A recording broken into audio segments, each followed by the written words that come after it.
I got the juice, don't need no proof. 100 like the rum I drink that got me over you. And all your nonsense we all subject to. I found my lane and mind my business like I'm supposed to do. Let's have a toast for all the obstacles that got us here. I put my glass up in the air to stimulate the cheers. Not because we made it, but because we making it. I savor the moment, the bouquet forever evident. Yeah. In my realm, I watch the times go by.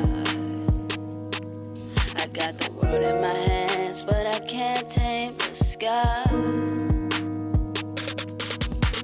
Dare I try, I might lose my mind. But it'll be all good after I'm done sipping this wine. Oh man, I like the shirt. First of all, Thank you. I like that. Thank you. It's a gift from my Allen University where I'm doing my PhD program. They gave it to all of their black students to show that they support us. And so the back of it says Black Lives Matter and the university name. It's real dope. Okay. It was random. Listen. I don't even know how to respond to that because I feel like that's a good thing to do. They're very pointed about it though. I guess it's what's. I mean, I like aggressive marketing. That's aggressive marketing. Well, I mean, and at the end of the day, so their whole premise is they're all about social justice, and they have interwoven social justice components throughout every program. Okay. So not a lot of people know what Adlerian or Adler University really is all about, and I don't have time to go through all of that because it's really complex. But the point of it is just being socially just in your thinking and approaches on all disciplines, and figuring out how to be equitable and accessible in the work that you do and the way you care for other people is how I've understood the work that we're doing. And so, yeah. Sounds good to me. I'm with it. I was like, okay. I'm with it. They sold me, so that's okay. They got you. Hey, they got you. But welcome to Clueless Vino, man show where I got a new kicks with some cool guests, man. And drink some wine while we're doing it, man. Today I have a special guest. I have my friend Lachelle Lewis. How you doing? I am well. How are you? I'm good, man. I'm good. I hope you don't mind if you're a little toasty in here. We're still working on getting it cooler. It's all good. It's hot outside, so it's okay. It is. I'll be fine. So I started working out I got the hoop out there, right? Yes. So as you came in, and I, in an effort to lose as much weight as possible, go out at the hottest time every day. Just to, I feel like I get the most sweat during that time, and I'm pretty sure someone's gonna find me passed out one of these days. You got it. It's hot and it's unbearable, and it's we don't have to talk about global warming and what it all means, but I mean we don't. It's a thing. Outdoor driving.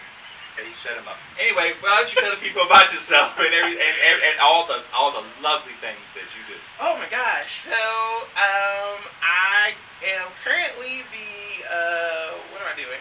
Annual giving, the annual giving and donor relations manager at the Valentine Museum in Richmond.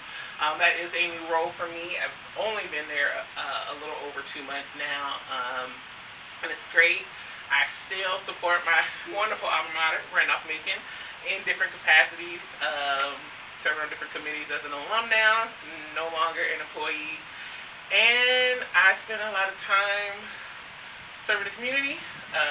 I might have a couple other jobs that people don't know about, and that's okay. And yeah, I stay busy doing homework. Like I said, I'm already in school. I'm back in school getting my doctorate in organizational leadership with a focus in diversity, equity, and inclusion in higher education.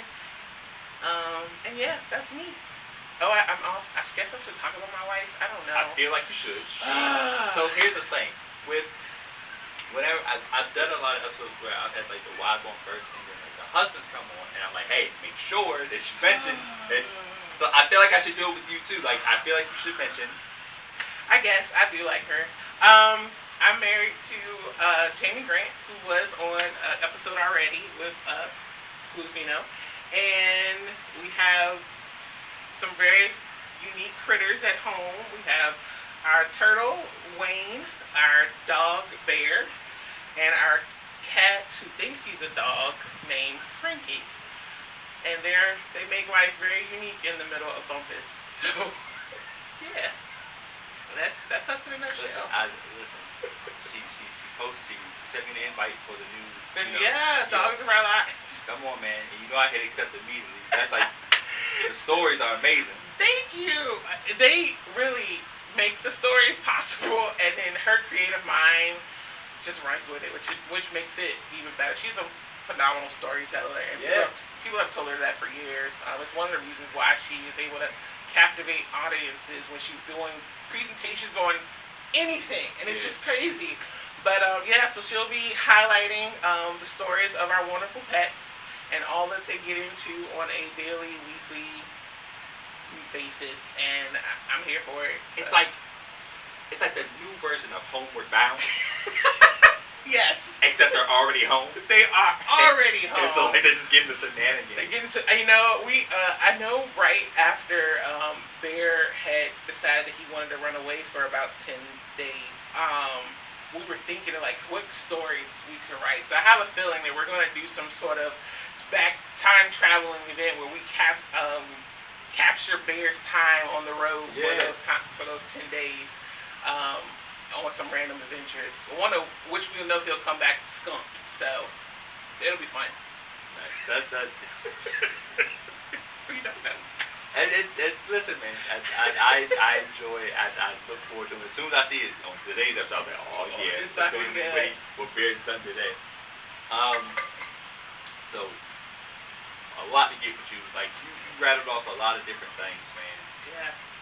Because you do a lot of different things. And a lot of it is circled around, giving and diversity and donations. Like you're really big on fundraising. I am big on fundraising. Really big. So tell me where that comes from. Where does that love come from? So I'll just start with some philanthropy in general. For me, is more than just the dollars. So, and a lot of people will say it in the nonprofit world, we want the 3 T's: your talent, your time, and your treasures.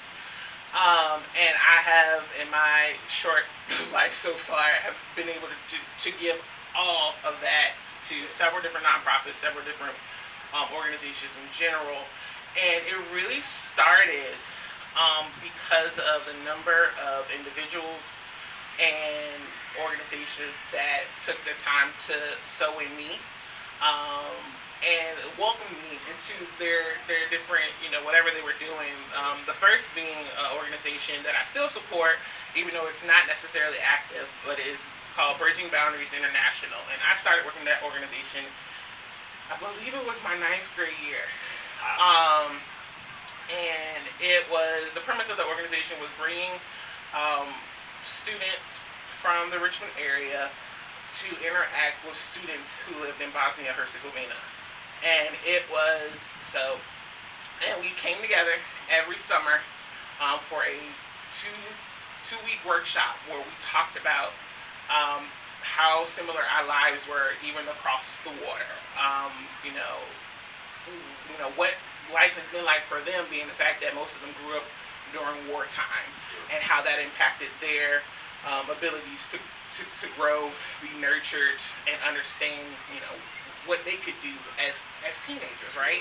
And so the founder wanted to instill that in us as well, and also get the idea of this is what's happening beyond home.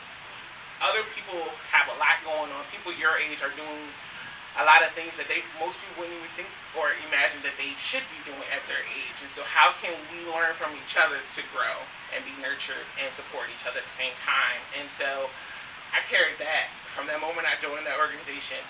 I've carried that with me, and been able to connect with different groups, interact with all sorts of types of people, and I even had the opportunity because of the organization to travel abroad to Bosnia for 2 weeks, and this is actually the anniversary of me traveling 13 years ago, roughly 13 years ago. So it's been a very meaningful, that was a very meaningful experience that I've been able to just pay forward because of that organization. And I try to instill that with my students in Alpha Phi Omega and any student groups that I advised when I was at Macon, to just really believe in paying it forward in whatever way you can. Yeah.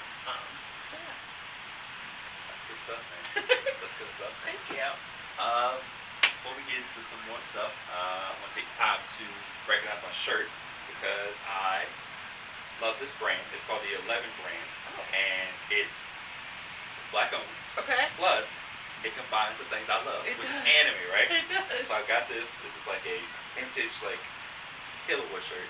It's from Hunter x Hunter.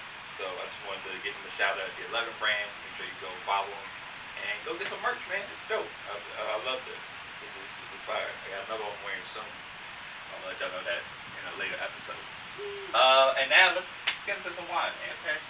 So you were very first of all, feel this. You feel this? Yeah. Is Look at that. Yeah. I don't know what it is with y'all too and you buying like some fancy shit. But this is look at that. You wanna know how fancy that is? That is Aldi.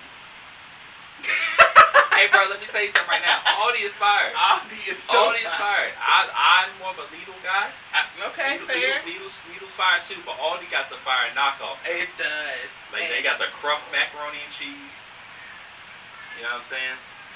Yes, they do. I mean, but you can find some on brand in there. Yeah, really they do. They do. Down. They're like, you could get this. Could get Capri Sun. Why'd you get Capri Lava? Yeah, that's also good.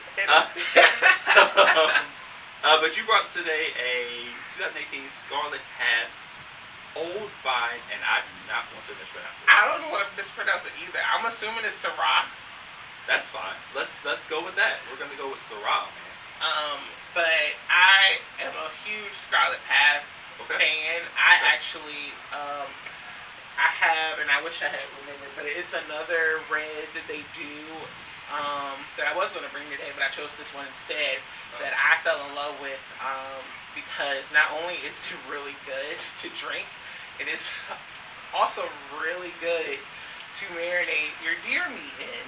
And we already talked about this a little bit. But I'm going to talk about it again. And so the thing is, it's not like out of like ordinary for me because I am from the country. Yes. Like, I've lived here for like the last 10 years. I guess 14 technically counting. But I would go back. We'll say 10. I've been here for the last 10 years. However, I grew up in the country, so like deer meat is a regular thing. It is. But still like thin, so that's just it's gamey. It can be gamey. But it's really on excuse my English is hard right now apparently. But it's really on how it's, I guess, not only prepared but also how it is prepped. Because the first time I cooked deer, Jamie's grandmother said, "Here, go cook this." And I said, "Okay." That was all the instruction I got. Yeah. And I was like, all she told me was just to soak it. Make sure I soak it. And I said, "Okay, I'll do that." So I soaked it. And then I was like, well, I gotta get some flavor in it. So I decided I was gonna marinate it. And I used a red that I had, which ended up being the other Scarlet Path. And then I added some rosemary and stuff into the marinade and let it sit for a day. And then I used the crock pot. And according to Jamie, it was probably the best that she's had next to her grandmother's. I'll put that there. Right. And this again is having the knowledge of knowing how to prepare it the best way. So, if you're interested in how to cook deer, let me know. We both cook deer. We cook deer roast, stew. Here's what I'll say to you. I'll say, if you ever can be in a situation where I'm around y'all and there happens to be some deer that y'all prepared there, I got you. I will try it. Okay. Just to see if maybe I'm bugging. Because as you get older, your taste buds change. And like, oh man, this ain't that bad. Right. Because I hated Brussels sprouts for years, and then recently, it's the best thing ever created, right? It's not that bad. You put bacon on it. Bacon, a little balsamic, you know what I'm saying? A little feta, maybe just some crazy stuff. Life-changing It's situation, yeah. Yeah, I still prefer broccoli. I mean, It is also. Broccoli It's the best. Broccoli is very. You know the food like over there. Let's give this a little smell, man. All right. Ooh, that is fruity. Yeah. So I think it said something about, what did it say? Blueberry and plum. Okay, so this is an aggressive smell. However, it's different from some of the other ones I've had. Okay. Where the smell's like oak. Yeah. You know what I'm saying? And it's not, because it's normally aggressive, and then you smell this weird, like almost like vinegariness. Yeah. You're like, why would you do? Why would I want to drink fruit vinegar? But like, this is inviting. Yeah. This is very inviting. I like that. And I'm actually surprised about the color, because I wasn't expecting it to be so. It's almost like a raspberry color. Yeah. Instead of like a deep red. When it hit the glass, I was like, oh, okay, that's interesting. It's kind of like a it's got like the color of a Shiraz. Yeah. Yeah. Maybe that's his cousin. That's what this is supposed to be. Oh man, Shiraz. Yeah. That's Shiraz. That's Shiraz's cousin. That makes sense. Yeah. You know. Maybe twins. You Yeah, know. you know what I'm saying? Yeah. We'll figure it out. All right. Well, cheers, man. Cheers.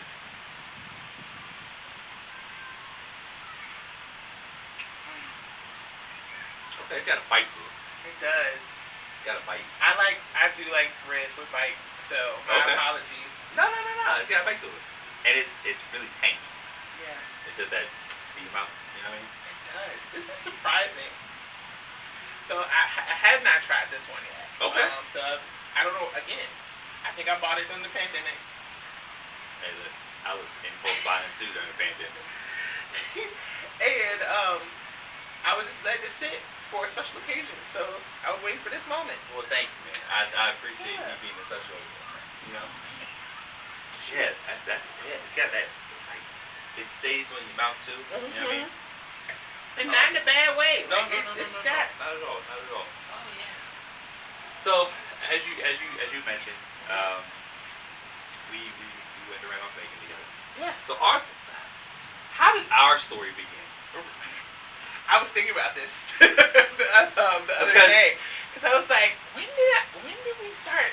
When did we encounter each other? And the first thing that came to mind was, oh my gosh, now I'm blanking, which is ridiculous. Kat Wallader. It was Kat Wallader's class, her first semester at Macon. Yeah. And I was like, hey, it's that basketball dude. Yeah. So, I was like, oh, cool. This is a random class for him to be in, right? Because I didn't know you. At the time, I didn't know you. So but then, I don't know if you do you even recall this moment or not, but we were in class. The first day was really cool because you introduced yourself, and Kat Waller asked you how you want to be called, what you want to be called, and you told her, she was like, okay, I'll call you Stick. Because I think there was another Brandon in the class, and I was just trying to avoid that at all costs. And she was like, okay, I'll call you Stick. And I think it was the next class period, and we were talking about whatever the homework was, and whatever you said, I think it shocked her. Not in a bad way, but she was more so like enlightened by the fact that you were not only a part of this class, but you actually participated and enjoyed the fact, it was an English class. That is not expected. You would not expect it at all if you didn't know you. So it was kind of like, well, crap. Did I miss something? He got way more out of that text than I did. And it was a really beautiful moment because I think I saw her face, I heard the rest of the class, and it was just like, man, this is the area. This is what he does. Granted, there are a few things that people should know. One, I am always a risk to skip a class. I'm always a risk. However, when I like a class, I really got to go out of my way to try to actually make the class. And so, I think Rose had told me that I was only two people who've ever recruited and coached at Macon that were English. So if you don't like you said, if you don't know me, you don't understand that that's just all I want to do. I like English. Yes. I like to write. That's my thing. So yeah, I could see how that might have shocked her. Like, oh, she probably think, oh, here's the athlete dude. He's just trying to get rid of his credit. Like, nah. No, this was your area. As soon as she saw that, and realized it, it was a game changer for the class. Now, here's the other thing that everybody should all realize. So you know how you get you need to read this, and then write down whatever, and then she'll call on you, or she'll pick out your thing for the class or whatever. I never read. I hate you. I mean, I don't actually hate you because I didn't read either. I think that's the English major way of life. Listen, here's the thing. Just give me the synopsis. I can break it down. I can break it down. Oh, second half of my what's called, never bought any of the books. I had enough people where I was like, I had enough English major friends. I was like, listen, are you taking this class? Okay, look, look. I need to borrow the book for like an hour or so, and I'll return the book. Or just let me read it real quick. That was it. Never bought any of the books. Oh, that's such a smart move. I mean, and I think I have every English course that I took in Macon. I have every book. Yeah. Yeah, but that's just because I love to read. Yeah. I mean, I read until now. I read for fun. Yeah. And so just being able to recall those texts, just because like somebody random conversation, I still recall texts from high school from things we read, just because it applies to so much stuff we do now. Yeah. Or that's going on in society. So I'm just like, why not keep it? Because I might need to pull it back as a reference to say, all right, what did they do in the book, and so I don't repeat it. Because history books are trash. So it is what it is. They are trash. They are. In comparison, they are trash. Glorified inaccuracy telling of history. Exactly. Sorry for all you history people out there. But that's a great thing. History my second best subject. Mine too.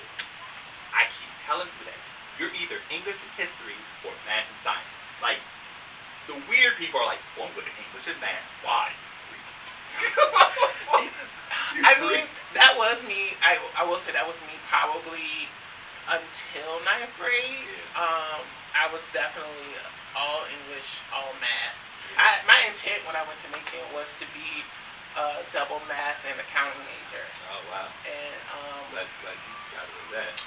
It's, 2 years too late, but I did. I graduated on time, so it's all good. I finally realized where my passions and interests truly lie, and it was with the English department. Yeah, listen, man. You referred a very dangerous and highly calculated path. Math is dangerous. You're right. It's oh my God, science. Geez. Yeah, it was never in my cards to pursue science.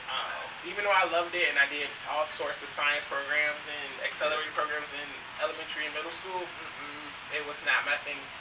After a while, it's just... Dante's really good at science. Oh, that's good. Loves science. Loves it. Yeah, it's freaky. It's freaky, but like, so I feel like he's gonna be like the opposite of me and Anna, because like, he's good. He's really good at reading. To be fair, he's really good at reading. As he should be. Words that he shouldn't have been getting, he can sound it out after a while. Then like you ask him to write stuff, and he gets really upset. Like he does not want to do it. And then when he does it, he'll flip like words. Like he'll flip letters. Yeah. Like instead of writing a D, you write a B. I'm like, why are you still doing that, man? It happens. Yeah. It happens. Yeah. But at the heart of it, he's just a genius, and you should just roll with it. I'm rocking with whatever he's doing. I thought it was gonna be basketball, but let's just see what he does. Let's see what he does. Let's just see what he does. And then if I need to stare him down a different path, I'm like, maybe let's. We got options. This path seems a little. I don't like where that's going. But yeah, so after you graduated, did you go straight to working for Macon, or was it like a lull in between? There was a lull. Okay. So I graduated May something. Yep. And by November, I was hired as a temp to cover in the development office where I worked as a student worker. Yep. And then by January, I was hired full time. Nice. So, like 6-ish months. Okay. I was not at Macon. Couldn't stay away. No, I actually spent. This is so weird. I spent my birthday on campus because we had a friend that was still there. Yeah. She did an extra year because she studied abroad for a year, and she was a double major, so in education, so she had to get all her crap done. Yeah. So she was an RA. So I stayed with her my birthday weekend and got to go to see the Chaucer rap artist that came on campus. Okay. And got to sit in a Haynes class. It was the best birthday for an unemployed college student. That's kind of fun. Oh, college graduate at the time. That's kind of fun. Like getting the benefits of the college experience without having to get classes. That's kind of fire. It was pretty cool. That's kind of fire. It made me reflect a lot. You know, like what am I doing? Why am I here? But I actually really enjoyed it. Plus, it gave me opportunity to really realize that I did make the right decision as far as my English major, the connections that I made. That Macon was a good place for me. Yeah. Because I could just go back when I want to. Yeah. Or leave when I want to. Yes. That is a fact. that is a fact. So we did something a little different for this episode. We reached out for some questions. Yes. So many. I feel like we should get into some. Yeah, we get into some. Yeah. Get into some. You seem nervous. I don't know which sums are gonna come out. So yeah. I feel like I guess I should name the people who asked. You can. Okay. I don't think any of them would be offended. Yeah. I feel like they all have names that I can actually pronounce. Yes. That's great. Let's see. Let's start with Bella Donna Rose. Yes. Okay. Would you like to at least clue me in on who this is? That is Jamie's cousin. Okay. Who is a good friend of mine too. Like she's family. Okay. And yeah, she's cool people. Okay. She's From her, troll her on Facebook a lot. I do troll her a lot on Facebook, but that's just because she likes to not be honest. Okay. But she knows she's not being honest sometimes. Or you ask vague things like, I know she sees something she wants to buy for herself, and she's like, talk me out of it when she knows she really wants us to tell her to buy it. So I tell her to buy it. She's the person that says, talk me out of it with an Aaron cart and just has to hit check out. Exactly. Gotcha. Yeah, So I call her out when she's, just being sometimes extra for nothing. Hey man, but I love her. Click and check out. Let's get this over. She wants to know, what has been the most challenging aspect of your life so far, and how have you worked through it? Ooh, how did I miss that question? Well, it was in the thing of 10. It was in the thing of 10. Shoot, I thought I read all 10, but I missed that one. Challenging so far. Oh, that's so hard. A lot of it does deal with making, surprisingly. Okay. Not really. And it has to do. This is a good example.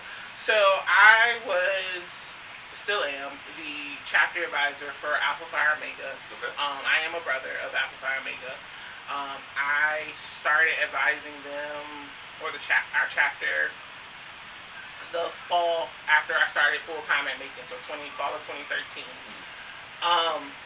Really excited, really gung ho about being able to support them in a way that I felt we weren't necessarily being supported from our previous advisors. Okay. I also, given my background with working with student life so heavily, with fraternity sorority life so heavily, I felt like I could help mend some of the communication gaps and pitfalls that we saw as students that I knew could be mended if I helped facilitate the conversations because of my relationship with the student life staff. Right. So it was my third year of advising, and these students didn't know me as well as the previous group. The previous groups in general knew me not only as a student, but they knew me as an alum. Right. So they saw me in that transition and knew my personality, knew how sarcastic I can be, how... They had a better feel for you. Yeah, they knew me. They knew me to a T. And so that next group that came in, they did not know me as well. However, I thought they had gotten glimpses of my identity, right, and how I interact with them. And apparently that was not the case. So much so that I was reported for hazing. Oh, wow. it was a big thing. Right. But when it boiled down to the issue, it was a misunderstanding of how I communicate, how I engaged, and trying to create a teachable moment for everybody. I made a lot of people uncomfortable. Okay. And in realizing that then and now, I realized I could have done several things differently. Right. To coach them through that moment, to get them to understand what it is that they truly wanted versus what they communicated that they wanted, and also ask of them openly, how can I be of assistance to you to ensure that you get the outcomes, not just as the executive team, but as a chapter that will benefit you all. So after that incident and almost being thrown out as their advisor, I had to take a really hard look at myself and ask who I want to be as an advisor, what type of advisor I want to be to them, to that particular group, and making sure I equip myself with the right tools and skills to be a better advisor to them, as well as to the other groups I was serving. That was fun to, look so much inward. Yeah. Because I was like, I didn't think I was doing anything wrong, but I realized I am not for everybody, and that is okay. Yeah. But if I wanted to be helpful to the next generation of leaders, I have to understand them as well as myself through that leadership journey. Yeah, and from what I understand about you is that you want to people, and you want to help people, and you want to help guide people. Yes. Down different paths or whatever. And I think the best leaders, and correct me if I'm wrong, is that they are able to adapt to different situations, different people, and they learn to apply certain methods here, but use a different method for someone else, because they may not take to this method as they would to the other. Yes, that is exactly how I lead. And I feel it's the only way, because it's just like when you communicate in general with people. Like the way I'm going to talk to you is not the same way I'm going to talk to just anybody. Like it's just going to be different, because I know what's going to be meaningful for you, what's going to be connect with you, based on your background, your experiences, your interests. I can do that. No, I'm not trying to be wishy-washy or appear as different people. No, I just want to be able to communicate on the level that is going to be beneficial to whoever I am having that discussion with. And I think that's the way you have to be in order to help facilitate whatever growth experience for yourself and for the other person through that process. I think that's it's very similar to playing basketball, right? Yeah. Because this guy might, you yell at him, he's gonna get upset, and then he's gonna start playing better, right? Yeah. But if you yell at this other guy, that can throw his whole game off. So you have to, hey, this is what you're doing good, but maybe if you know what I'm saying? So it's very much coach-player type thing. Yes. Because I feel like that was like the difference between like Rose and Davis, where Rose was a real, what's the word I'm looking for? He was very vocal, right? Wanted to motivate you by, you know what I'm saying? That was the thing. Where Davis was, you could never really get a read on him. Like 90%, he's like, are we doing it right? Because he would just fold his arms and like, we're playing well, and it's like, are we doing well? Like, what's going, you know what I'm saying? But like, that wasn't his thing. It was more like, lead and motivational. Yeah, that was his thing. Yep. And so, and we had success behind both dudes. Yep. But you could just see how some people may have taken to a different style better, and some people didn't, and both are okay. Yes, very much so. It's just about finding different ways and different people and applying them to, different situations. So exactly. I think that's really important. I think that situation probably helps you tremendously. It really did. And I almost felt broken. Yeah. And I try not, I'm not a big person about, I'm vulnerable in spaces I want to be vulnerable in. But in that time, I was still so young, still so motivated to just be helpful. in any way that I can, especially to an organization that, again, supported me, helped me, Right. nurtured me. I wanted to give back as best as, I could, and I felt like I failed. Right. And looking back on it, I was like, no, you didn't really fail. You just learned how. Exactly. You learned and you understood that you needed to learn how to do things differently than in your mind was the right way. Because, Right. There's not one way to do X. Exactly. So after that experience, I realized I gotta switch it up. Yeah. So most of my students thereafter, I saw the switch up, but didn't even notice that knew it was a thing until I told them about that incident and told them why I do what I do. Yeah. Why I might be harder on them than in or certain situations than others because of how that experience went, and me feeling like I was standoffish until that incident happened, but didn't coach them through how to see it through. Right. And after that, I did become more hands-on, but it was still, it was in a way where I wanted to lead by example, not by just saying, go do this, go do that, or making them feel like, what are we doing, period. Like, just saying, all right, so what do we need? Having those conversations as a group rather than me just telling them all the time what they should be doing. Yeah. It was fun. It was fun. The laugh makes it. The laugh that kind of like undercuts everything. Like afterwards. It was so much fun. It was, but yeah, I don't wish that on anybody. Yeah. I mean, but it was a learning experience, and it definitely helped. And it helped. As long as it helped, that's the big thing at the end of the day. Yeah, I'm a better person. There we go. That's what you're supposed to say. Okay, let's take one from Lydia Brandreth. Mhm. Okay. Would you like to? She's another Randolph Macon alum, English major. Nice, love those. We bonded a lot in English classes, and she's real cool. Nice. Okay. What or who inspired you? Oh, come. It's not a hard question.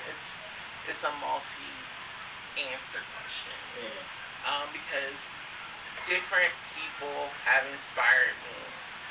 Different things have inspired me throughout my life. So, as a child, like real, like young person, whatever that Yes. means, I would say I looked up to my mom, my sister, and this sounds so wrong. My paternal grandmother. Hey, listen, sometimes you gotta be very specific. Yeah. Just because of our family dynamic and all that each of us had to go through. My mom and my sister specifically for that one. We went through a lot, taking care of my grandmother, and just really not knowing who any of ourselves were.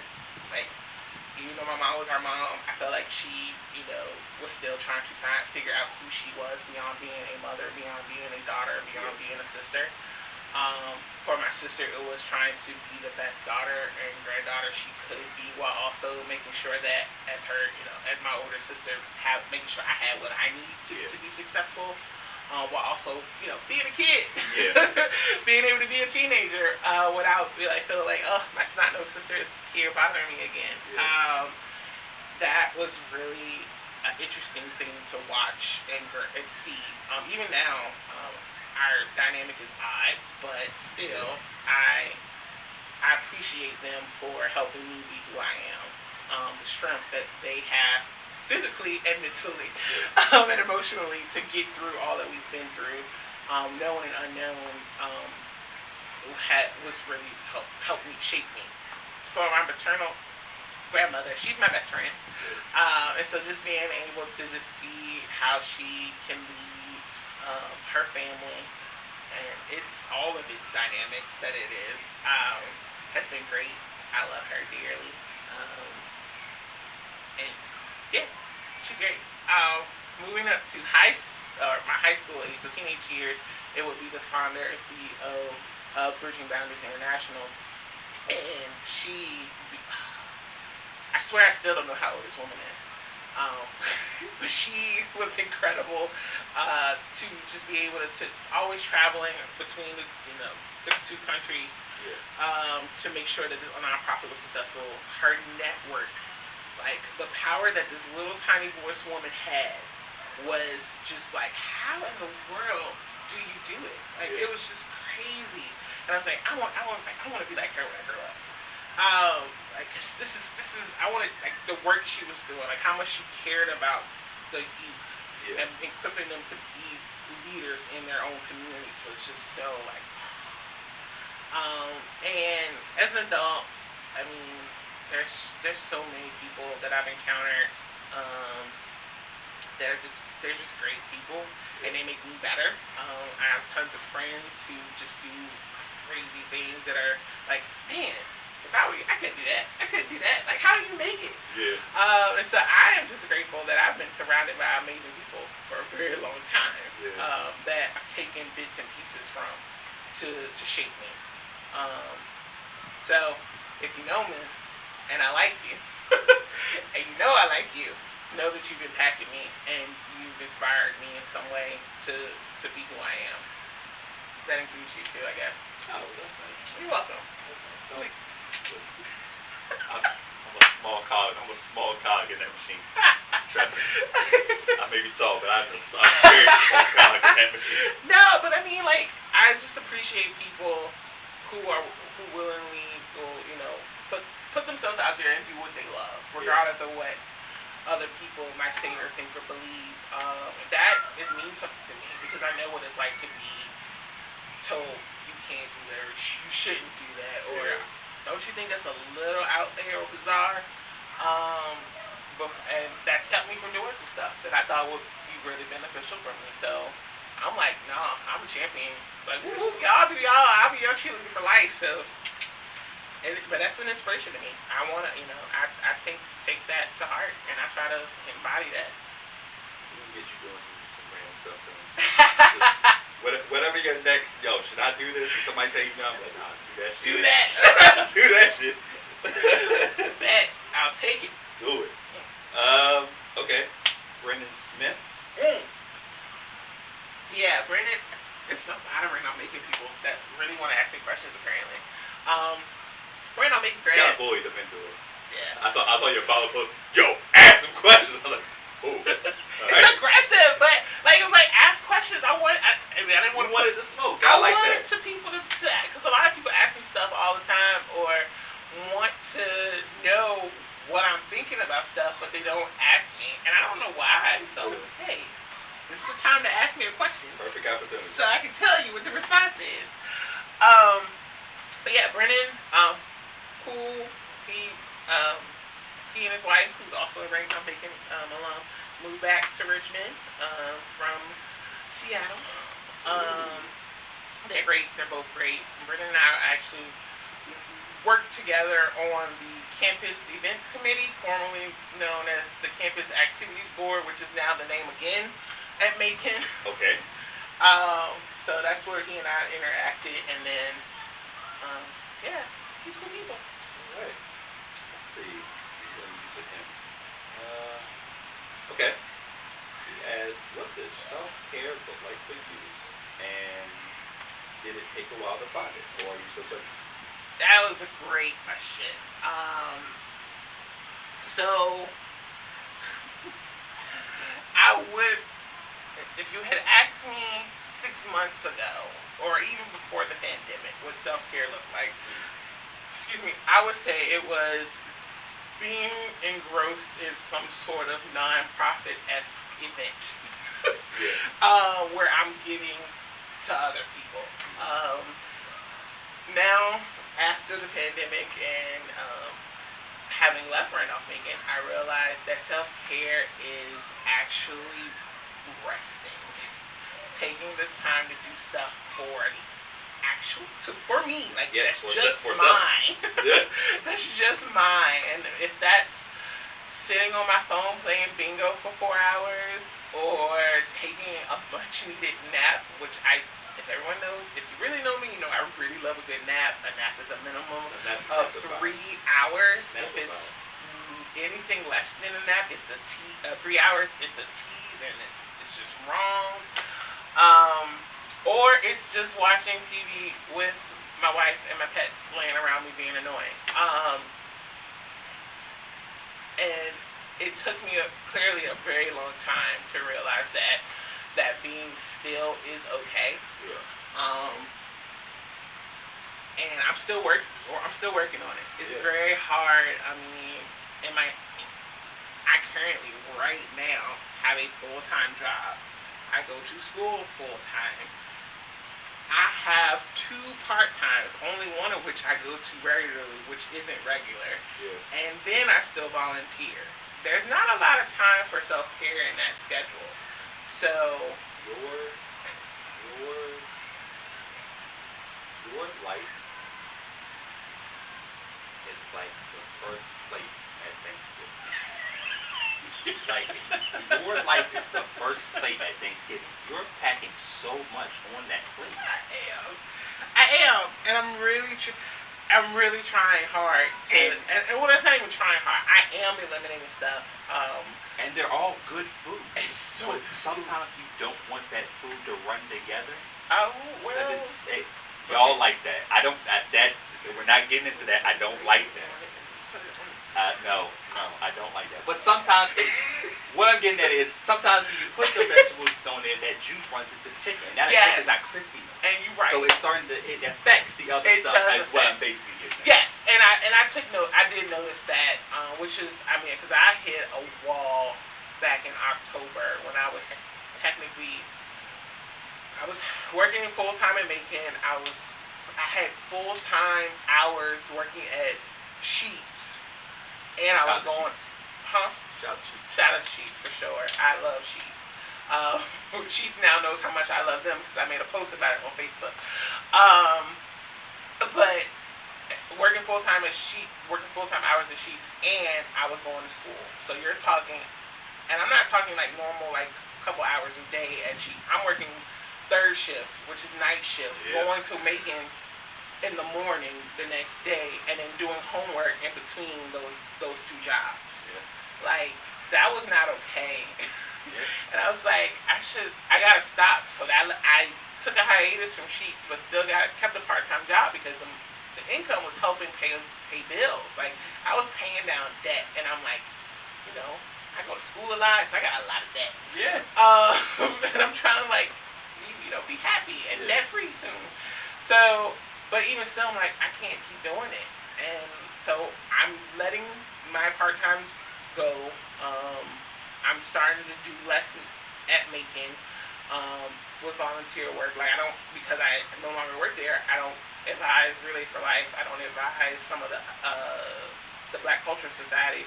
I'll still support all of them, but I won't be able to be there like I was previously. So little by little, I'm giving stuff up so that I can actually do the things that I either need to be doing or I truly want to be doing, because I have the time and the mental space to handle it. So my Thanksgiving plate will look normal with the macaroni and cheese, the turkey, the stuffing, a roll, maybe some greens. I don't know, depending on who made them. Definitely depending on who made them. All greens are not created equal. You gotta ask who made them. Yeah, you do. You gotta evaluate the macaroni and cheese. Also accurate. You're very much. Can you talk to me why Jamie doesn't like macaroni and cheese? Like that. Jamie's not a big fan of pasta. I guess that's okay. That's kind of fine.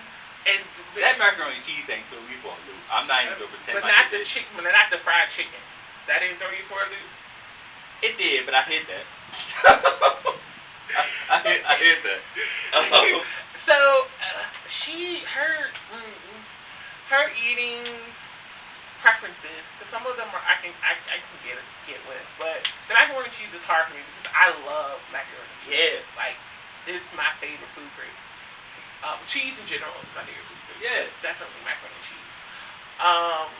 But she's just really weird about pasta and things touching pasta. Like, every once in a while, recently she's like, I really want some, like, I want an endless bowl situation in Olive Garden.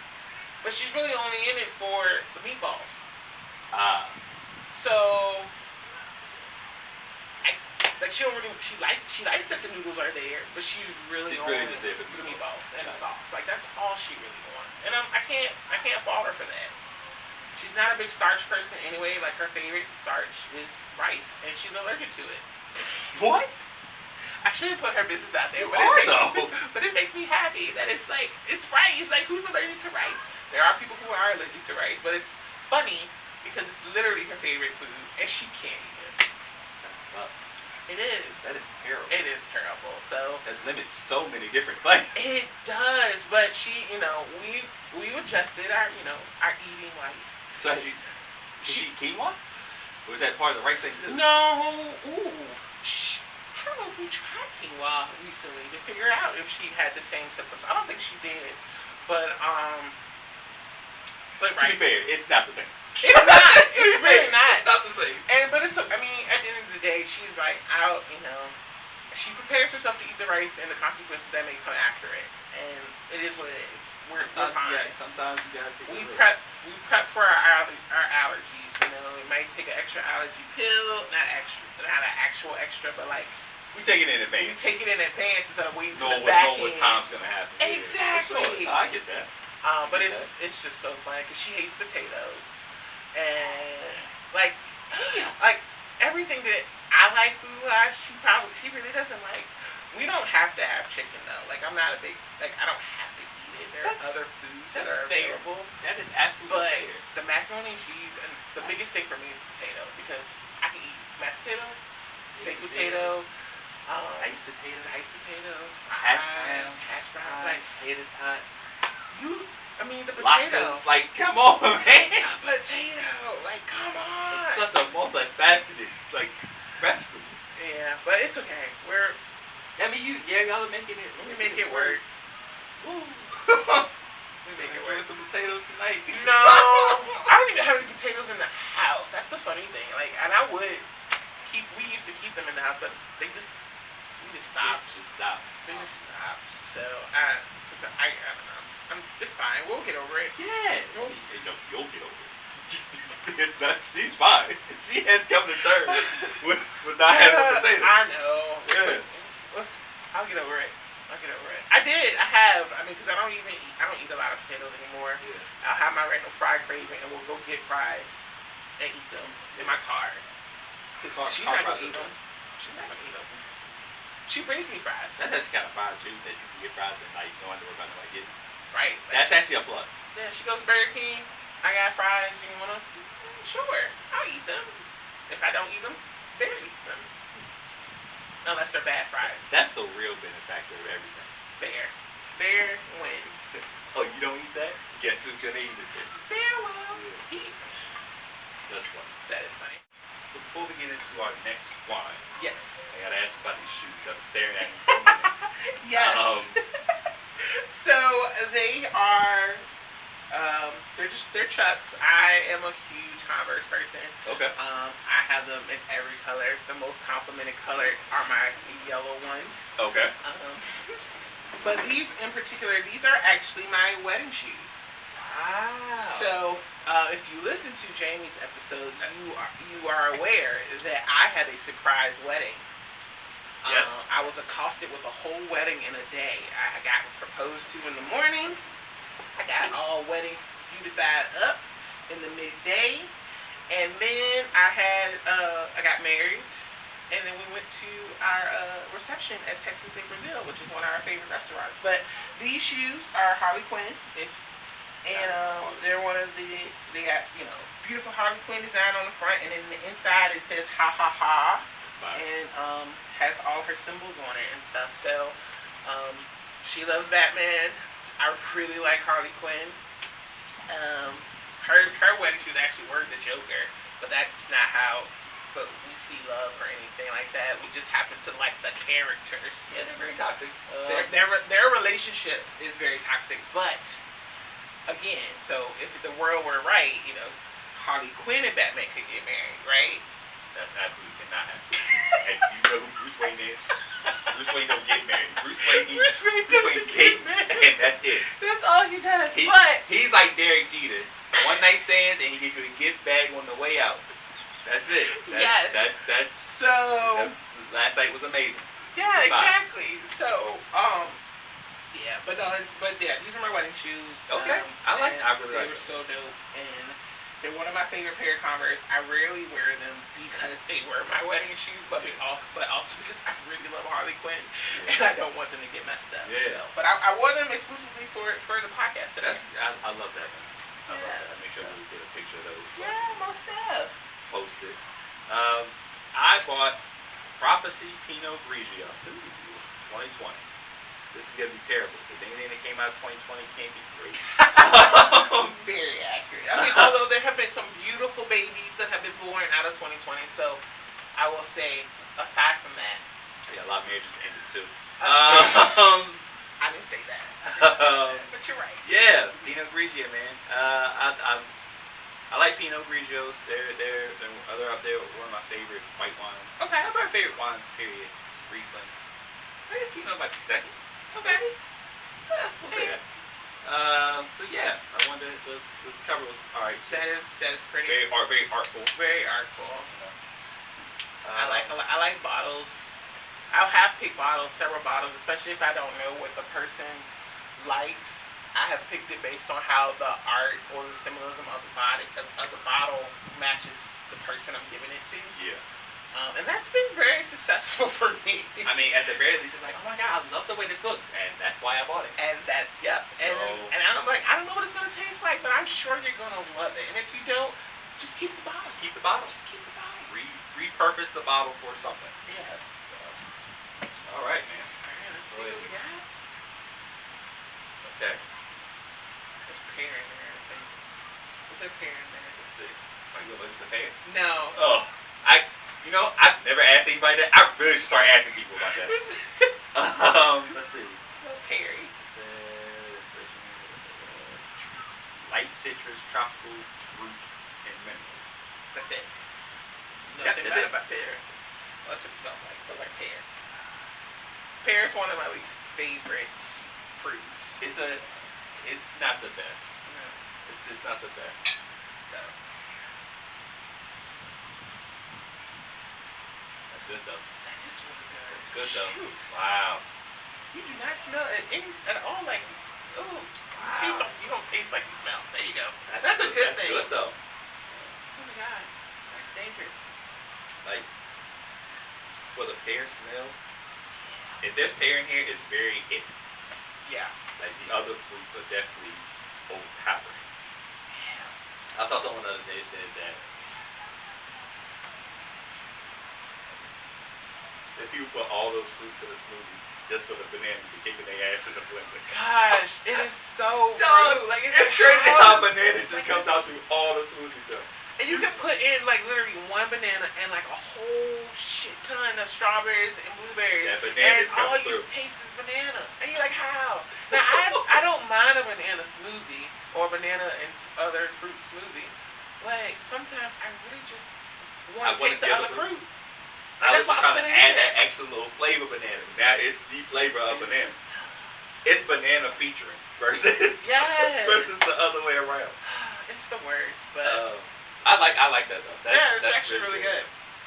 It's a little sweet. Yeah, it's a little sweet. But it's really good. I really like that. Yeah, I'm a fan. Yeah, I really like that. Prophecy. Yeah. Speaking of prophecy, I do want to ask this next question. Oh Lord, what is it going to be? Oh, this is the one I really wanted to get to. Is it from that Roanoke person? Please don't. Wow, that's crazy. Yeah. That's a lot of questions, but I didn't care about the first three. I just want to ask this one question, and and it's, why can't your wife have a panther? The tiny one is already aggressive. My wife cannot have a panther because it's a freaking panther. Like, no, we're not. It's a big, very large cat that can be overly aggressive and kill me. I don't, no offense to her, but kill me.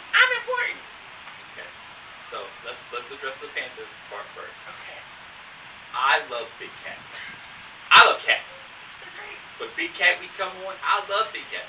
Lions, tigers, cheetahs, my favorite animal. Panthers, jaguars. It doesn't. Lynx.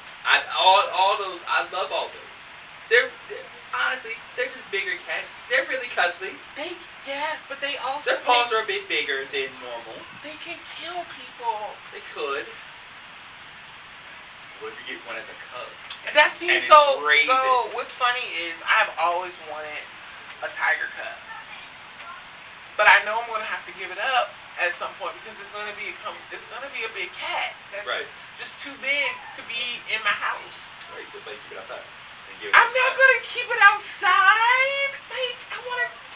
No, it's just a bad idea. Give it like a nice little shed outside and his own little house out there. So it's already big enough. You know what I'm saying? Never gotta worry about nobody coming in at mean, all. If the way Bear barks sometimes, we don't. But he also likes to wag his tail, and you don't know if he's angry and aggressive or weird and cuddly and just barks because he doesn't know you. I don't know. So the answer is always going to be no. We cannot have a panther. Frankie is enough panther. He's fine. I tried. I tried. But you said that you were worried that it would kill you, Yes. which is It's a valid statement. It could kill me. It could kill her, I guess. right. It could eat Bear or Frankie or the turtle. Like It could. It could kill people and other animals. Speaking of killing, aren't you the one that likes to watch all those little docs and killing shows about the murders and stuff? What? Yeah. Like what? It's almost like you're researching. I mean, what? That I'm watching? I mean, I like Criminal Minds. Yeah. That's not a bad show. Like Snap.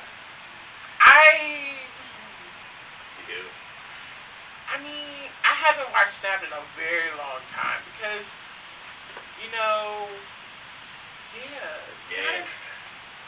I haven't watched Snap in a very long time. I guess my thing is could I go to your house currently and find a, we'll say, notebook of details of you? Like, alright, this is where she messed up. No, This is where she messed up. no. I'm saying, I don't want to go to your house and find that. No, I do not. One, you don't write that stuff down. And number two, Oh, voice notes. Voice notes, got it. If I check your phone right now, voice notes. There are no voice notes. I do not. I have no plots to kill anyone. That's just not my forte. Now, I would be worried and concerned about my wife, who. No, never mind. Just leave it at that. It's not me. I'm not the one. You're the innocent. I'm the innocent. Okay. I am the innocent. I just like watching Criminal Minds. I think it's a funny. I think it's a good show. Funny. You see that? Oh, okay. Because I think murder is funny too sometimes. I mean, sometimes No. people die in those shows very stupidly. I mean, some of them are real, so it's kind of like, that's weird. Like, why you gotta make it so real? But I mean, who just out here killing people? I just want you to know that I'm your friend. Okay? Yes. Just so we're clear, I'm your friend, and I would never. If you were, I'm not no snitch. Thank you. Cause snitches get stitches. Anywho. Now, I'm really a nice person on most days. Yes. On most days. Let's get to some more questions. Sarah Marie Cashman? Yeah. Okay. You wanna? Oh, she is an APO friend. Okay. She was the region section chair. Excuse me. She was the section chair for APO until last year, and we kept her as a friend because she's cool people, and she really believes in Fudio Farms. So why not? Yeah. She's like a top end. Like I would call her like an ambassador for Fudio because she recruited like her whole family. Oh wow. And has a neighbor that's really interested in us as well, and that's also a big supporter. So, Sarah, that's what's up. I like that. I appreciate Sarah. She had a really good question. She did have a really good question. Were you always comfortable with your identity itself? Do you sometimes find it hard to speak on your identity? And whether that be black, part of the LGBTQ plus community, a woman, all three. So I think that's a good question. That is a really good question. So, I have always been Lachelle. Okay. Like firm knee. Yeah. Sometimes it's an asshole. Sometimes that's really sweet and caring and giving. Yeah. Sometimes it's just nonchalant. But I have always been me, and I have not necessarily been one on labels in general. But I never really. That's not true. I struggled with my identity. Um, more more so being identified as bisexual. Okay. So being a bisexual woman, I did struggle with that more so when coming out to my family, because they are they're religious, and we all know how that game goes, especially in the black community. You're not, especially older generations. Yes, older generations are not really accepting. Yes, it's changing a little bit, but it's still very much it's like a stigma. It's still a stigma, and so I think my mom and I finally had a conversation about it. Ooh, I was in college, like actual conversation. Like I didn't, before I was like, I'm not gonna talk to you about it. Like It is what it is. Yes, that's my girlfriend. If you want to talk to me about it, sure, we can talk about it. But I know what you're gonna say, and I'm not here for that right now. But when we finally talked about it, and I already understood her position on it, because it's not like you, as a teenager or as a child growing up in the ministry, you don't already have the questions. Like you're gonna be like, am I wrong?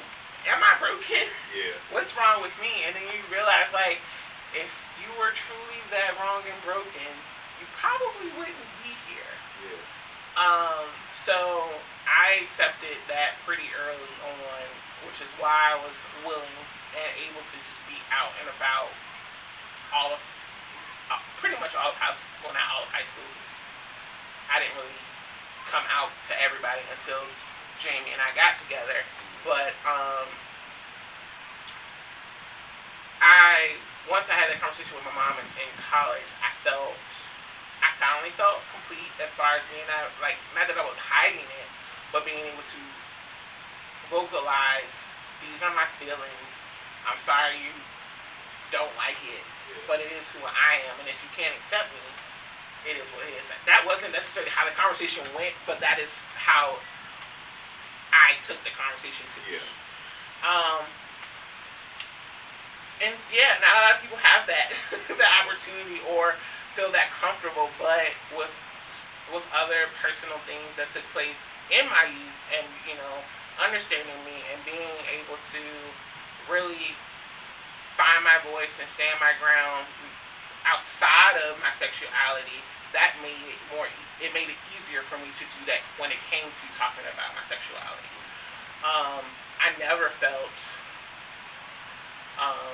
out of place because I was a black woman. I appreciate that I can just kind of take charge in certain spaces because I am, and I think that's just because of my personality. I am somewhat of a taker. If I want to be in that space, I will figure out how to get in there, because I know I need to be there. If that's me speaking up to the appropriate people or asking the appropriate questions to make sure they realize that, you need to be in those conversations, or in those rooms and spaces, so be it. But yeah, that's all I got. I don't really know how else to answer that question. You said a lot, man. I think it's important to. Growing up is about finding out who you are. Yeah. And I think it sounds like you kind of do that early. Whereas some people, depending on their situation, like, whatever it is that they're struggling, trying to come to grips with, not everybody finds that early. Yes. And so it's good that you were able to find it early, and it's good that you were able to finally, I guess, complete your circle as far as like having that conversation with your mom. Because I can't, because I can't imagine that type of conversation, right? Because that's something that I don't have any like background and familiar with. I can't speak to that because and it shouldn't even be that way, Right. Right? You know what I'm saying? Because like this talking about this stuff is like I always want to be careful. I don't always know how to. I want to be careful not to offend people. Right. So, but like straight people don't have to come out to correct. Like that's just you know what I'm saying. That they don't have to have that weird like conversation. They Like don't. it shouldn't be weird, but like they don't have to have that conversation. So like I don't know the difficulty of that, right? Right. So I'm glad you were able to have that and you were able to like get closure in a sense. I mean, but I will say that I never. I feel like I'm such a horrible person or a horrible member of the LGBTQ plus community because I never really officially like I'm out and proud. Like I never really said that. I just walked into spaces and just either introduced her as my girlfriend or my wife, or I said, yeah, or if she's not in the space with me, yeah, me and my wife or me and my girlfriend, and they either take it back, they're either taking it back, or they ask questions, or they don't, and they just go with the flow, and that's just because if anybody else, if they were straight, said my wife and I or my husband and I, what does that matter? Like she's my person. It's that second reaction that should be it. Like you said that you feel like you do the I'm out thing, but like that's how it should be. Yeah. It shouldn't matter. It shouldn't matter. It shouldn't matter. Like this is who I am. These are the people that I am, like this is who I am, this is who I'm attracted to, and that should be it. Right. That should be the end of the conversation. Exactly. The problem is that we still society still looks at that quote unquote lifestyle as a lifestyle. It's not. It's just who they are as people. Exactly. And that's why it just boggles my mind when we have the same conversations over and over and over. It's like just let people be people. That's it. That's it. It's hard letting people be people. We have a control issue in this world, and we always want to put people in boxes. And it's like, if it's not in the box, it doesn't make sense. That's why you got to color in the lines that we give you to draw. I don't know, whatever you want to color in this coloring book, but you get my point. It's that's it. Like this conformity issue that has plagued us for years, and it's old now. It's so old. It's old now. Kiera Nicole. That's twin. Okay. She is one of my best friends. I call her twin, but she's in my sister circle. We have been friends since middle school. Ooh, I like this one. Yeah. Okay. She had a lot of good questions. She really did. One each. I'm gonna combine one. I'm a jerk. She had really good questions though. I can't do that. She was like, do you have any recommendations for diversity and inclusion implementation strategies in schools and or the workplace? And I will combine it with you see yourself ever creating a nonprofit yourself. Yeah, that was a good one. So our first question, I bring so many papers on. I've had so many different conversations on. But the biggest thing when it comes to implementation of diversity and inclusion initiatives into any organization, be it an education, institution of education, higher learning, or primary education, or just a normal corporation, it really starts with leadership. Leadership buy-in is key. Because if the leader is not one taking charge and the helm of like why this is important, then everybody else underneath, can't necessarily feel committed to follow through either. So it's a conversation, really. It's a conversation at every level of the organization to really understand what type of corporate or organizational identity they want to have, and what they are currently at that time portraying, and how and what they need to do to achieve that ideal identity that they wish to be. Yeah. And again, the leader has to be a part of those discussions. So if that's a leader of a team that's struggling with diversity and inclusion efforts and conversations and being, then that leader needs to discuss it with either the HR or if they have somebody that is in charge of diversity and inclusion specifically within the institution already, talking to them about how to incorporate more diversity and inclusion principles and mindset into the work that they're doing. But at the end of it, or at the beginning of it, it's all about conversation. I think that's been the biggest issue across the board when it comes to diversity and inclusion, is because people don't want to talk about it. They think we're already doing it because we hired those minorities and they're in the space, so they have a seat at the table. But are they allowed to talk when they're at the table? Are you actively listening to them when they're at the table? Are you taking in what they're doing and actually trying to figure out how it can be implemented, or are you just saying, "Oh yeah, cool," and then you're ignoring them? Because that's the problem. If we don't really value the true benefit of having those people in those spaces, whatever their identity is that makes them be a part of the minority umbrella, you're doing yourself and your organization a disservice. And so my biggest thing is always communication. My second thing is building trust, so that you can work on it together and hold each other accountable without fear. And so once you have that trust, you should be able to have those tough conversations and call people out when you see they need to be called out.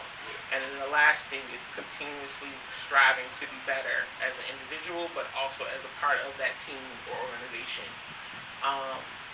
And then, of course, whatever you do internally should be able to benefit and impact the external stakeholders that you engage with.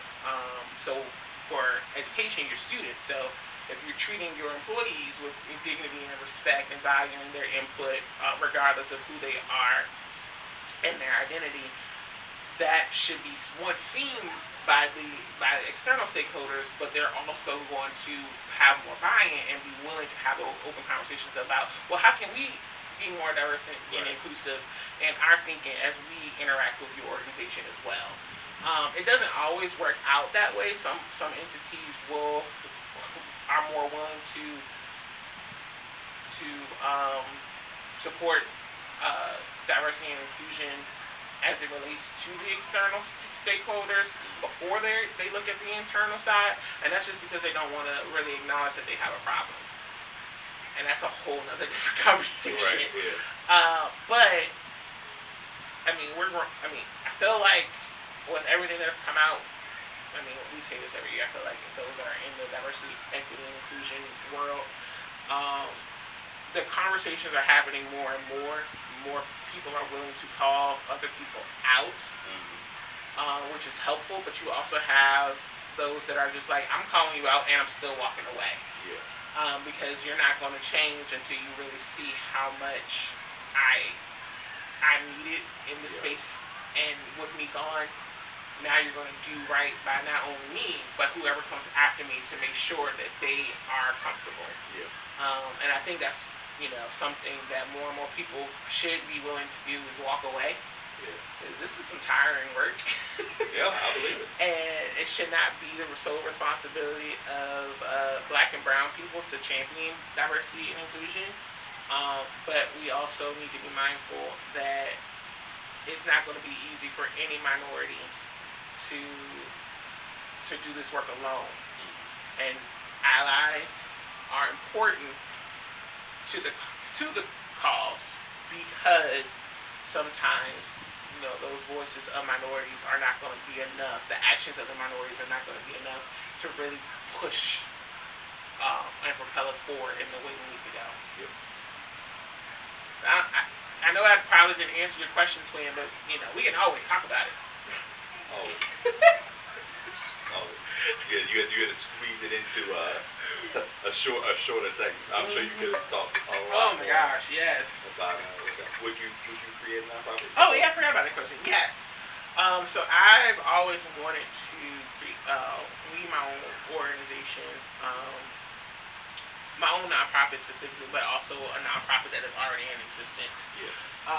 But I haven't really figured out what. For me, I figured out ways to be a bigger supporter and advocate for nonprofit and um, helping nonprofits collaborate with one another, but also external stakeholders or community stakeholders. Yeah. But I haven't figured out how exactly to turn that into a nonprofit. Not that more so a valuable nonprofit, because at the end of the day, any good nonprofit's goal should be to put itself out of business. Yeah, okay. Because we're striving to fill a gap. If the gap is there, once we fill it, which is our mission, we should be gone. Yeah. So, in doing that, in understanding that, I haven't figured out a way to make that a thing, because I just don't want to continually perpetuate whatever gap I'm trying to fill to exist just so I can stay in business. That's not what. That's not the mission goal of a nonprofit. That is not the mission goal of a nonprofit. But at the end of the day, that's what most nonprofits do. They do that, and it's not on them. It's just that it's really hard, especially when you have such a long history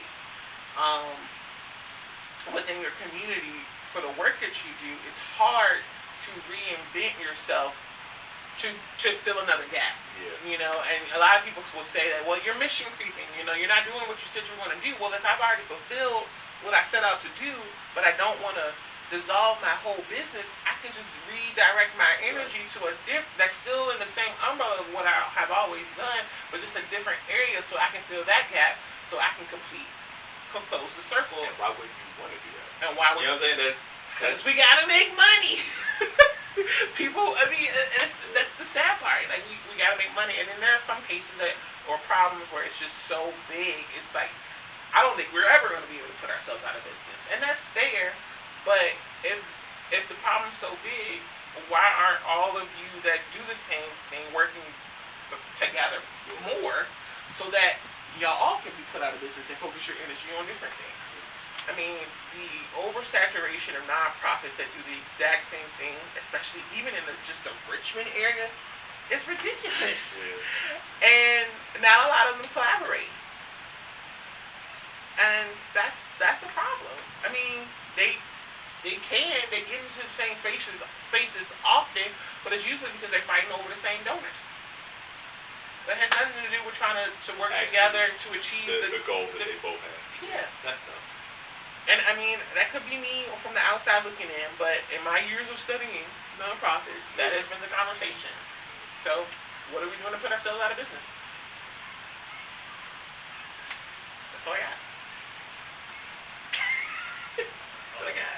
I like when people are passionate about shit. I was like, I can talk about that. Yeah, but you super passionate about this stuff. So that's something I really appreciate. Let's see. Devin King. Oh, which of these questions would you like to answer? Oh man, I can't remember which one. Oh, yeah. Go ahead. This name. Let's try this one. Okay. First, let's talk about Devin. Devin. Yeah. Devin. Oh my gosh, one of my babies. And if you don't know Devin King, you really should. Devin King is a meme. Several memes. He's a gift. Like, Devin is amazing, and I just think everybody should, if you saw the post that Stick put out, saw me share it, please go look for Devin King's name, click on Devin, and then go to his page and start following him and looking him up, because he does so many great things, and I love him, and I can't wait to see how he's just going to grow and just do all these wonderful things. Oh, and he's a Randolph Macon person. And can't forget that. He's a Randolph Macon grad. And he's also an A3O brother of mine. This is the one. Based on your experience working at an institution of higher learning, what are effective ways to address the concerns of minority students on campus? What methods have been ineffective? Let's really focus on that last one. Okay. So, oh gosh, I'm trying to think of what was the read the first part again so I can make sure I'm listening. So the first part was based on your experience working at an institution of higher learning. We'll call it CMR. Yes.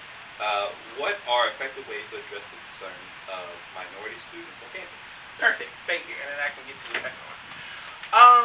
The biggest, the biggest thing you can do, is actually listen.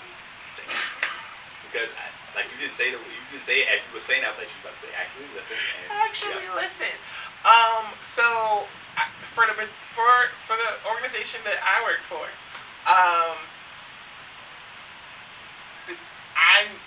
I've heard, I know, I've been a part of discussions where you offer the opportunity for voices to speak and people to be heard, but when they share their grievances, it's usually either just like, okay, cool, I heard you, and we're gonna move on, or it's sat on and digested for so long that issue at the time becomes obsolete, and 8,000 more have popped up, and so then it's like, well, how do I address all 8,000 at once instead of addressing them in their individuality and need of to be mended. And that's very frustrating for both students on campus, faculty and staff on campus who support minority students in different ways, but want to make sure that they're having just as much of a holistic and meaningful college experience as the next student. And when you're often told, but we're supporting them all equally, and you're like, but you're not. It's like, what else can we do? So I can't fault alumni speaking out against the institution for its lack of support. I can't fault current students for speaking out against the lack of support and communication when seeking help and support from at every level of the institution. It's because it's their concerns are valid, and even though they might not be heard in that moment, somebody is listening, but it's still taking so much time for it to actually be resolved that it just makes you feel like, well, you didn't hear me at all. Like, I wasted my breath trying to say how I felt because you even gave me the opportunity to speak and ask me how I felt. Yeah. And I was like, well, what was the point? Yeah. And until we really show, and this is the royal we, I use royal we's a lot with the institutions I support, so please forgive me. But until we as an institution do a better job of actually acknowledging, like truly acknowledging, not just passively, but actively acknowledging that we have done some wrong to our students of color, to members of the LGBT plus community, etc. We're not really, achieving our mission at all, because we're not creating holistic individuals to go out into the world and think critically and be more mindful. We're only producing the types of students or people that we think need to be produced, and that's not okay. We're ignoring a whole group of people who we told were qualified to be a part of this community, and now are just honestly taking their money or putting them in debt because they had to get student loans or somebody's loans to come to this institution, and for what? It was a waste of time. So I get why people are mad. I get why, and this is not just solidified, just at the place I used to work for. This is at a lot of colleges that are having these same conversations, because it's like, how do we properly address our position when it comes to equity, accessibility, justice in higher education, but also, how do we move forward? And a lot of people just want to go to how we move forward because they don't want to talk about the first part. They want to get to the last step. They want to jump. They want to jump, and they tell us not to jump at all. Like they tell us we gotta do the work. We gotta show your work. Show your work. They've been telling us to show our work since we were in elementary school, right? And yet they don't want to do that. And it's like, but why? How will it hurt you for you to admit you were wrong? Where is the humility? It's okay. The thing is, man, is as time continues to move on, things change. Right. And as things change, you understand that things that the way things were done previously may not have been the greatest way to do things. Yeah. And it's okay to admit that, hey, you participated in that type of culture. Mm-hmm. But then the next step to that is to learn from that and then apply it so that we never go back to that. Oh my gosh. And that's the issue. That's the people issue. Tend to want to go back to the good old days, as it has been phrased a few times in different areas and spaces. And when someone like us hear that, our antennas are immediately going to go up, and we're going to be, what do you mean by that? Yep. Like, and you could mean the most innocent thing possible. But if I step on a campus, or if I step in an area, or if I step in a workplace, and I look around, and it's like I took a salt shaker and I poured all the salt out of it. And then as I put the salt down, I accidentally knocked the pepper shaker into the salt mound, and that's what it looks like around me. And then you say, I wish things were back to the good old days. Why are you surprised when I ask, what do you mean by that? That is the best analogy in the world. You know what I'm saying? So like, you can't say things. You can't. Because that's alienating an already marginalized group of people. Exactly. And I'm not like, again, the word is equity. It's not necessarily equality. Equality, bare minimum. You know what I'm saying? Equity is giving everybody the exact amount of tools to all succeed. Right? So it's not asking for a lot. No. It's simply asking to treat everyone with the same levels of respect, dignity, and just common decency. Yes. Honestly. Yes. Like, listening and acknowledging is a common decency. And sometimes there are groups of people who don't feel that that's happening. Yeah. You know? Yeah. It's It's a frustrating world. I don't want places to be surprised when they had large turnover of certain groups of people leaving their place and then wonder why it's happening, and then have to reach out to try to get people to help them, right? And wondering how can we keep them. Yeah. Because you haven't built a space that is necessarily safe. Yeah. Or welcome or inclusive for them. So maybe we should focus on that instead of just trying to move forward. I feel like I took all your time. No, but what's great is I feel like I took all your time. That was perfect. You said everything that I was thinking, or I have thought, that I've written about. Because that's the thing. That is the literal problem. Like, collectively, there's needs to be. Let's put it this way. If we are in this place of introspection as leaders, like, we need to be in the same mindset in place when it comes to our institutions. Yeah.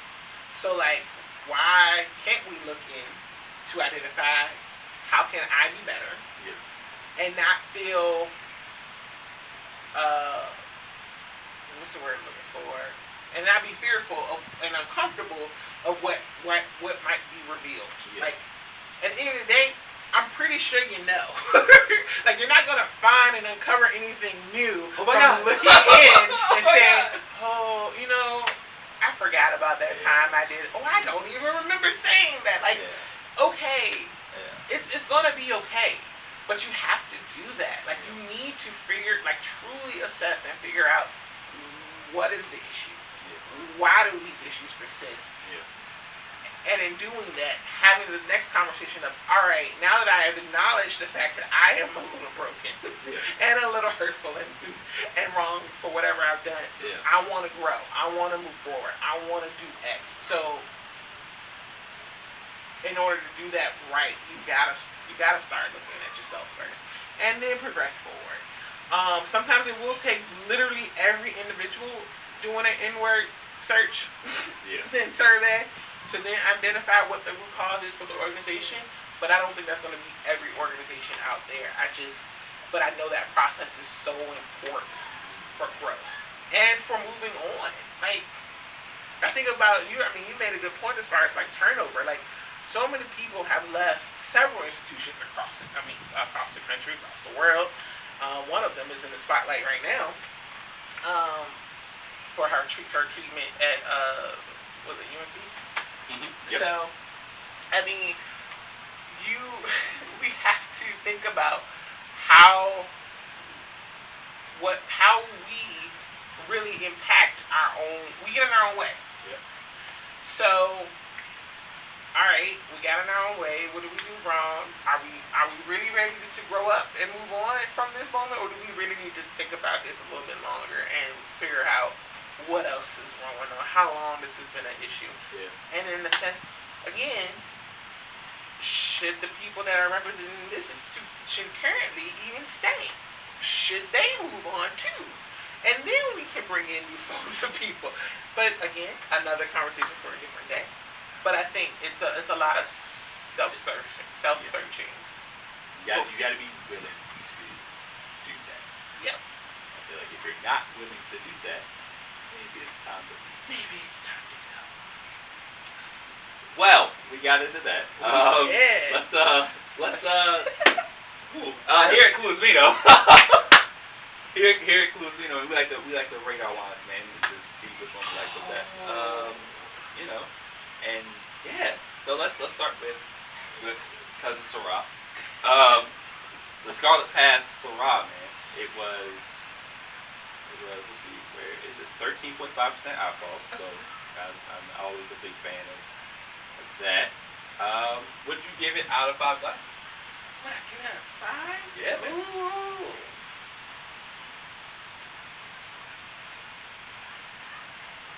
I give it a 4. Okay. I give it a 4.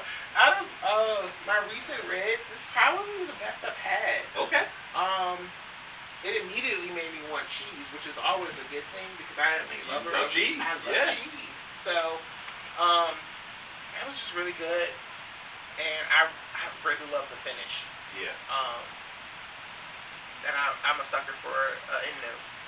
Okay. I'm gonna give that a 3. Fair. I've been a 3. That it was a very interesting flavor. Yes. It was different than anything I've had. Okay. And the tang was impressive. But I did like the end. The end was really good, and it remained on your tongue. Yes. You know what I'm saying? So like it was very flavorful. Yes. And I like the bottle. That's the skin. I don't even know what they call it. But the cork felt like it too, though. Oh, it did? Yes. Oh, yeah, it does. So like, a really smooth cork. for like a cork, right? Yeah. Exactly. So I thought that was cool. So I'm really good on the presentation. The color of the wine was interesting based off of the ingredients. Yeah. So yeah, I was a fan, man. I was cool. The Prophecy Pinot Grigio. What would you give that out of 5? We'll taste it, make sure. Oh man, it was really good. Whew. I'm not a big Pinot fan. Okay. And just let's change. I'll drink a white, but I'm a red drinker. I'm a red drinker. But it was actually really good. Yeah. And so I'm gonna also give that a 4. Okay. Nice. And it was and only a 4 because well, no, I kind of like that too. I don't know. It's not a 5 because it's just not my thing. Yeah. But 4 because of all Pinots I've had, it was the best. Okay. But not Look at not me. a 5. But not a 5. That's fine. one of the best Pinots we've had. I'll take that. I will take that for sure. It's a 4 because of the pear smell. That's what it was. Forgot it. I was like, well, how did I like pear? I'm gonna give it. I'll give it a 3.5. Okay. It's sweet, and I'm not necessarily the big sweet guy. Like I've never been a sweet guy, but that's good though. It's really good. The taste was good. Really pucker. Had that pucker taste to it as well. Like the bottle. Little like artsy. I like the colors, little pastel, little things there. Summer nighty. Yeah, I'm not mad at that. So I would. It's something that if somebody was like, oh, I got some prophecy, I'm like, oh yeah, I'll take some. Yeah, for sure. I'm a glass of that. Yo, I feel like I don't always get back to like really important like topic episodes, and this was definitely a nice way to get back to that. So I want to thank you, man. Oh, Thank you for coming through. Thank you for having me. This was great. Yeah. I mean, I feel like we covered a lot of ground. Yes. I want to make sure people check out One Last Glass too. Yes. We'll be talking even more. A little bit more. We might even get into some of your favorite stuff too. Okay. To balance out all the shit we just did. It was very heavy. Yeah, it was heavy, and it got real heavy there then. But yeah, man, I just want to thank you. I'm glad that we had that class together. Yes. That established this whatever this is. Yeah, what I'm saying. I'm glad we established that because you're like just watching everything that you do and all the volunteerism that you do and all the things that you're a part of and have your hands in. Super important and super proud of you. And just keep doing you, man. Just keep being unapologetically black, but also unapologetically Lachelle. Yes. Because that's important. We need more of that. Thank you. That's all you're gonna get at this point. Hey, listen. I'll take. This is the part where if you want to give people either your socials or if you want to leave with a closing remark. The floor is yours.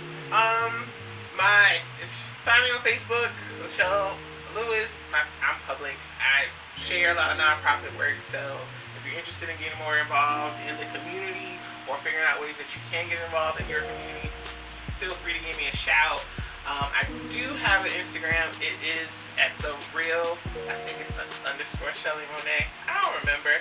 I don't look at my name very often. Don't worry. I'll plug it in. Thanks. Don't even I don't look at my own name that often, but it is. I know it is the real because I got Instagram hacked last year. Yeah, I remember that. Yeah, I remember that. And I do have a Twitter as well. It's at Shelly Monet. I believe that is at Shelly Monet 21. And then, it's been a pleasure to be here with you today and get to share a little bit about myself. I'm not a stickler about talking about me, but I'm trying to be a more active person and actually put myself out there more to actually showcase all the work that I do. So that's me in a nutshell. So thank you for listening and watching and all that good stuff. Man, but most important, don't forget, drink up. Nothing in your glass. Oh, shit. It's a running gag at this point. Everyone always drinks this thing before.